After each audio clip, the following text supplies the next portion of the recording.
जय हिंद दोस्तों। SSC corner में आप सभी का स्वागत है। आशा करता हूँ आप सब अच्छे होंगे। तो चलिए मैं बता दूँ आज के वीडियो का टॉपिक जो है डायरेक्ट एंड इनडायरेक्ट स्पीच है, जिसे हम लोग नरेशन भी बोलते हैं।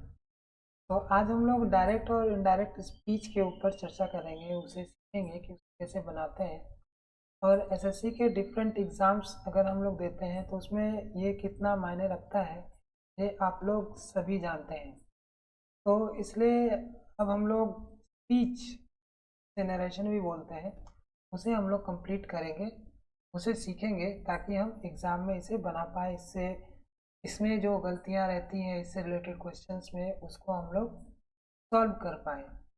तो चलिए आगे बढ़ते हैं। और हाँ, आगे बढ़ने से पहले अगर आपने हमारा चैनल सब्सक्राइब नहीं किया है तो अभी सब्सक्राइब करें, क्योंकि हमारा जो एक ग्रुप है टेलीग्राम का, उसमें भी आपको होमवर्क दिए जाते हैं बहुत सारे ट्रांसलेशन के। तो आप लोग अगर जीएसटी की तैयारी करना चाहते हैं तो हमारे ग्रुप से जुड़िए।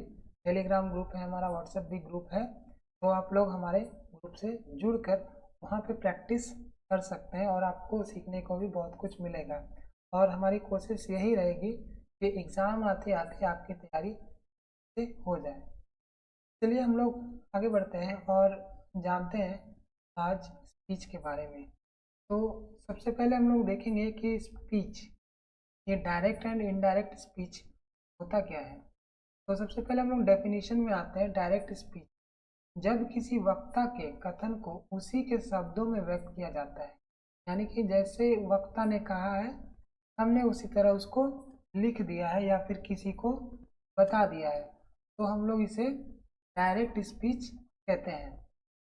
और डायरेक्ट स्पीच में किसी का कथन प्रायः इन्वर्टेड कॉमा के बीच में होता है, यानी कि दो इन्वर्टेड कॉमा रहेंगे और उसके बीच में जो वक्ता है वो जो भी बोलेगा उसके बीच में वो कथन रहेगा। अब हम लोग देखते हैं इनडायरेक्ट स्पीच। इनडायरेक्ट स्पीच किसे कहते हैं? जब किसी वक्ता के कथन को उसी के शब्दों में न कहकर उसके आशय या सारांश को अपने शब्दों में व्यक्त किया जाता है, तब वह इनडायरेक्ट स्पीच कहलाता है। इनडायरेक्ट स्पीच को इन्वर्टेड कॉमा के भीतर नहीं रखा जाता है। जैसे हम लोग बोलते हैं अगर हम लोग किसी बात को कहते हैं तो उसी बात को कोई और किसी अन्य दोस्तों को या फिर फ्रेंड्स को या फिर लोगों को सुनाता है वो इनडायरेक्ट स्पीच हो जाता है। तो हम लोग एक बार फॉर्मेशन देख लेते हैं कि डायरेक्ट स्पीच का फॉर्मेशन क्या है और इनडायरेक्ट स्पीच का फॉर्मेशन क्या है। जैसा हमने उसमें पढ़ा था डायरेक्ट स्पीच की परिभाषा में, तो वैसा ही हम लोग यहाँ देखेंगे। He said I am ready, ये हम लोगों का इन्वर्टेड कॉमा है। इसी के अंदर जो वक्ता ने कहा है ये आई एम रेडी, ये वक्ता का कथन है। लेकिन इनडायरेक्ट स्पीच में हम लोग क्या कहते हैं? He said that he was ready, उसने कहा कि वह तैयार है, या फिर ये पास्ट में है यहाँ पे था, उसने कहा कि वह तैयार था। दूसरे सेंटेंस में भी सेम स्ट्रक्चर हम लोग देखते हैं। Ram said I saw him, Ram ने कहा मैंने उसे देखा। तो इसको हम लोग क्या बनाएंगे? Ram said that he had seen him. ठीक है। अब इसमें और भी चीजें समझने वाली है, तो वो है रिपोर्टिंग वर्ब। रिपोर्टिंग वर्ब क्या होता है? ये किसे कहते हैं? इन्वर्टेड कॉमा के बाहर एक वाक्य होता है, जो हमने ये वाला आगे देखा है, जिसके वर्ब को रिपोर्टिंग वर्ब कहते हैं। यानी कि ये जो वाक्य है ये राम सेड, इसमें जो वर्ब है यानी कि ये जो सेड वर्ब है ये क्या है? रिपोर्टिंग वर्ब है। जैसे ही सेड आई एम रेडी, यहाँ पर सेड क्या हो गया? रिपोर्टिंग वर्ब हो गया। आगे बढ़ते हैं। Reported speech. रिपोर्टेड स्पीच क्या होता है? इन्वर्टेड कॉमा के भीतर जो वाक्य रहता है उसे रिपोर्टेड स्पीच कहते हैं। जैसे ही सेड आई एम रेडी, यानी कि उसने कहा कि वह तैयार है। तो यहाँ पर देखिए इन्वर्टेड कॉमा के भीतर कौन सा वाक्य है? इसके अंदर जो है आई एम रेडी, ये वाक्य है, ये क्या हो गया, रिपोर्टेड स्पीच हो गया। अब हम लोग आगे बढ़ते हैं। ये देखिए सी, सी में क्या है, verb of the reported speech. अब देखिए पहला तो हमने देख लिया ऊपर, रिपोर्टिंग वर्ब कौन सा होता है, रिपोर्टेड स्पीच कौन सा होता है। अब हम लोग जानेंगे रिपोर्टेड स्पीच का वर्ब कौन सा होता है। इन्वर्टेड कोमा के भीतर जो वाक्य रहता है उसे रिपोर्टेड स्पीच कहते हैं। जो ऊपर हमने देखा, जो इन्वर्टेड कोमा के अंदर रहेगा वो क्या हो जाएगा, रिपोर्टेड स्पीच। और उसमें प्रयुक्त वर्ब को रिपोर्टेड स्पीच का वर्ब कहते हैं। जैसे ही सेड आई एम रेडी, तो यहाँ पर क्या हो गया, ये जो एम हम लोगों ने यूज़ किया है सेंटेंस में, ये verb of the reported speech है। यानी कि इसमें वर्ब कौन सा है, एम। यहाँ पे एम की जगह कुछ और भी हो सकता था कि वो होता या फिर हैव होता। तो ये इन्वर्टेड कॉमा के अंदर जो भी वर्ब होगा वो क्या कहलाएगा, वर्ब ऑफ द रिपोर्टेड। अब चलिए हम लोग आगे बढ़ते हैं, देखते हैं changing into indirect speech. Direct speech को इनडायरेक्ट स्पीच में बदलने के लिए कुछ जनरल रूल्स और कुछ स्पेशल रूल्स। कुछ तो जनरल रूल ही है और कुछ है स्पेशल रूल्स। जनरल रूल्स उन नियमों को कहते हैं जो प्रत्येक प्रकार के वाक्य के साथ लागू होते हैं, मतलब हर एक वाक्य में वो लागू हो जाते हैं, उनको हम लोग अप्लाई कर सकते हैं। वहीं स्पेशल रूल्स विभिन्न प्रकार के वाक्यों के लिए भिन्न भिन्न होते हैं।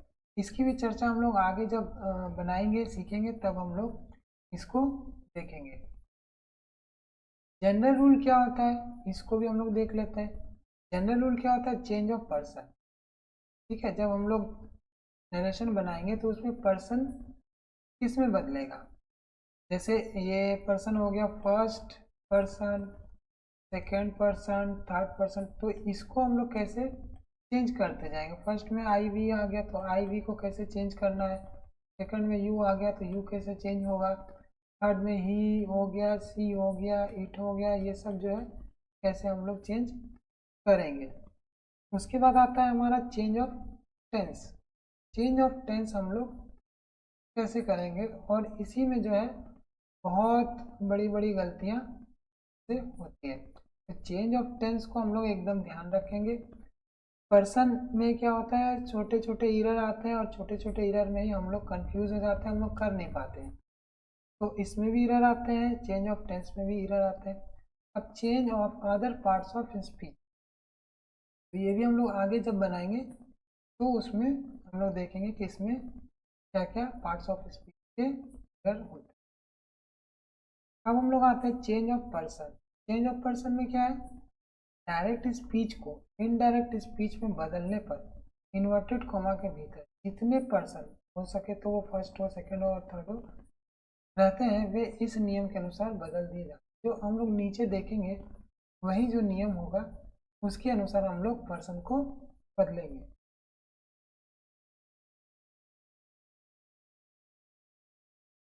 यहाँ देखिए फर्स्ट पर्सन रिपोर्टिंग वर्ब के सब्जेक्ट के अनुसार होगा, ठीक है। सेकंड पर्सन रिपोर्टिंग वर्ब के ऑब्जेक्ट के अनुसार चेंज होगा। ये हम लोग एग्जांपल करेंगे तो वो क्लियर होता जाएगा। थर्ड पर्सन क्या होगा, नो चेंज हो गया। थर्ड पर्सन क्या हो गया, जैसे ही हो गया, इट हो गया, ये सब जो है उसमें कोई भी चेंजेस नहीं आएगा। लेकिन ये ही सी कब आना चाहिए, ये देखिए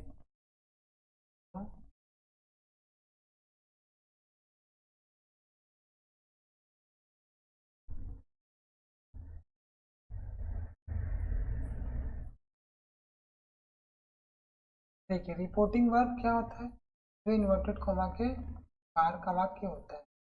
तो जो चेंजेस होगा फर्स्ट पर्सन रिपोर्टिंग वर्ब के अनुसार होगा, उसमें कौन सा सब्जेक्ट है उसके अनुसार होगा, ठीक है। सेकेंड पर्सन जो है रिपोर्टिंग वर्ब के ऑब्जेक्ट के अनुसार होगा। यहाँ पर देखिए, यहाँ पे सब्जेक्ट था, यहाँ पे ऑब्जेक्ट। जैसे ही said to me I am your friend, ठीक है। अब देखिए यहाँ पे क्या बोला जा रहा है कि ये जो होगा ये इसके अनुरूप होगा, इसके अनुरूप होगा, और ये जो है इसके अनुरूप, यानी कि सेकंड पर्सन इसके अनुरूप होना चाहिए, और यहाँ पे जो सब्जेक्ट है वो किसके अनुरूप होना चाहिए, ये इस सब्जेक्ट के अनुसार होना चाहिए। ठीक है, तो अभी हम लोग बनाएंगे तो वो ज़्यादा हम लोग डीपली घुसेंगे। फिलहाल इतना ही जान के रखिए कि फर्स्ट पर्सन रिपोर्टिंग वर्ब के सब्जेक्ट के अनुसार होगा, सेकंड पर्सन रिपोर्टिंग वर्ब के ऑब्जेक्ट के अनुसार होगा। चलिए अब आगे बढ़ते हैं और नोट में देखते हैं कि नोट में हमें क्या बताया जा रहा है। जब रिपोर्टिंग वर्ब प्रेजेंट या फ्यूचर टेंस में होता है, यानी कि रिपोर्टिंग वर्ब जब प्रेजेंट या फ्यूचर टेंस में होता है तब इनडायरेक्ट स्पीच में कहीं भी टेंस में कोई परिवर्तन नहीं होता, यानी कि रिपोर्टिंग वर्ब यानी कि ये हिस्सा, ठीक है, यहाँ तो पास्ट में है, लेकिन अगर ये प्रेजेंट होता है, जैसे मान लीजिए राम सेज टू मी, ठीक है, ये हिस्सा प्रेजेंट है या फिर फ्यूचर है, राम विल से, ठीक है। दोनों परिस्थितियों में ये जो इन्वर्टेड कॉमा के अंदर कोई भी सेंटेंस होगा उसमें हम लोग टेंस में कोई भी परिवर्तन नहीं करते, तो इसको हम लोग ध्यान रखेंगे कि ये प्रेजेंट होना चाहिए या फिर फ्यूचर होना चाहिए, ये सेंटेंस में ये वाला हिस्सा, यानी कि वर्ब उसका प्रेजेंट होना चाहिए और फ्यूचर होना चाहिए, ठीक है। तो दोनों परिस्थिति में इसके अंदर इन्वर्टेड कॉमा के अंदर जो भी सेंटेंस रहेगा उसमें हम लोग कोई भी चेंजेस टेंस का नहीं करेंगे, ठीक है, हम लोग एज इट इज टेंस रहने देंगे। चलिए अब हम लोग आगे बढ़ते हैं। अब देखिए नोट नंबर 2, जब इन्वर्टेड कॉमा के भीतर असर्टिव सेंटेंस रहता है तब इनडायरेक्ट स्पीच में इन्वर्टेड कॉमा के बदले दैट का प्रयोग होता है। क्या कहने का मतलब है कि इन्वर्टेड कॉमा के भीतर जब असर्टिव सेंटेंस रहता है, कोई भी स्टेटमेंट अगर रहा, तब हम लोग इनडायरेक्ट स्पीच जब हम लोग बनाएंगे तो इन्वर्टेड कॉमा के बदले हम लोग किसका यूज़ करेंगे, दैट का यूज़ करेंगे, ठीक है। ये एग्जाम्पल हम लोग बनाएंगे तो क्लियर होगा। अब तीसरे पे आएंगे हम लोग, जब रिपोर्टिंग वर्ब से सेड रहे और उसके बाद ऑब्जेक्ट रहे तो आप यहाँ इसे इनडायरेक्ट स्पीच में टेल, टेल्स, टोल्ड में बदल दें, यानी कि हमें इतना ध्यान रखना है कि से टू के बाद कोई ऑब्जेक्ट रहेगा, मी रहेगा, यू रहेगा, कुछ भी रहेगा, से टू रहे, ठीक है, सेज टू रहे या फिर सेड टू रहे, तो हम लोगों को क्या करना है, टोल्ड में बदल देना जब सेड टू रहे। सेज टू और से टू रहेगा तो हम लोग टेल और टेल्स में बदल देंगे, यानी कि टेल से टू के लिए और सेज टू यानी कि थर्ड पर्सन सिंगुलर के साथ लगा होगा तो हम लोग टेल्स में उसको चेंज। अब हम लोग आते हैं पर्सन में। पर्सन बदलते समय नंबर तथा केस पर विशेष ध्यान दें क्योंकि ये नहीं बदलते, आपकी सुविधा के लिए पर्सनल प्रोनाउन के सभी फॉर्म को आगे तालिका में दिया जा रहा है जिसे हमें ध्यान से देखना है, यानी कि पर्सन बदलते समय हम लोग नंबर का ध्यान रखेंगे, केस का, क्योंकि ये बदलते नहीं है, ठीक है। और आपकी सुविधा के अनुसार मैंने इसको टेबल में भी बनाया, एक बार टेबल हम लोग रिवाइज करते हैं कि टेबल में है क्या। अब हम लोग देखते हैं यहाँ पर पर्सन, ये एक पर्सन वाला टेबल हो गया, ये पर्सन कौन सा रहेगा और उसको हम लोग कैसे डिवाइड करते हैं, उसको केस में कैसे डिवाइड करते हैं। जैसे नॉमिनेटिव केस हो गया तो आई और वी ये फर्स्ट पर्सन हो गया, सेकंड पर्सन यू हो गया, थर्ड पर्सन हो गया ही, सी, इट, दे, और इसके अलावा भी बहुत सारे कुछ हैं वो भी आप लोग देख सकते हैं, जैसे राम हो गया, श्याम हो गया, वो सब सारे थर्ड पर्सन में आ जाएंगे। तो आई और वी का नॉमिनेटिव केस तो ये आई और वी हो गया, और पॉजिटिव केस क्या हो गया, पॉजिटिव केस माय और आवर हो गया, यू का क्या हो गया, योर हो गया, ही का हिज, सी का हर, इट का इट्स, देयर और हो देयर हो गया, दे का। अब पॉजिटिव क्या हो गया, पॉजिटिव हो गया mine, ours, yours, his, hers, और इट्स का होता नहीं है तो इट्स का होगा नहीं, देयर का देयर्स हो जाएगा, और ऑब्जेक्टिव केस क्या हो जाएगा, आई का हो जाएगा मी, वी का हो जाएगा अस, यू का यू ही रहेगा, ही का हो जाएगा हिम, सी का हो जाएगा हर, इट का इट हो जाएगा, दे का देम हो जाएगा। ऑब्जेक्टिव केस मतलब क्या, जैसे हम लोग पैसिव बनाते हैं, एक्टिव बनाते हैं। जैसे एक एग्जांपल लेते हैं, दे टोल्ड मी, इसका पैसिव कैसे बनाएंगे, I was told by them, यानी कि इसको सिंपली समझेंगे, हम लोगों ने इसको पीछे किया, ठीक है, तो ये देम हो गया। तो ये चीज़ हम लोग देखेंगे। अगले दिन हम लोग एग्जांपल देखेंगे इससे रिलेटेड, ताकि हमारे दिमाग में और भी कुछ आइडियाज़ आए और हम लोग एग्ज़ाम में बना पाए। आज के लिए इतना ही, तो मिलते हैं अगले वीडियो में। अगर आपने चैनल को सब्सक्राइब नहीं किया है तो अभी सब्सक्राइब करें। जय हिंद।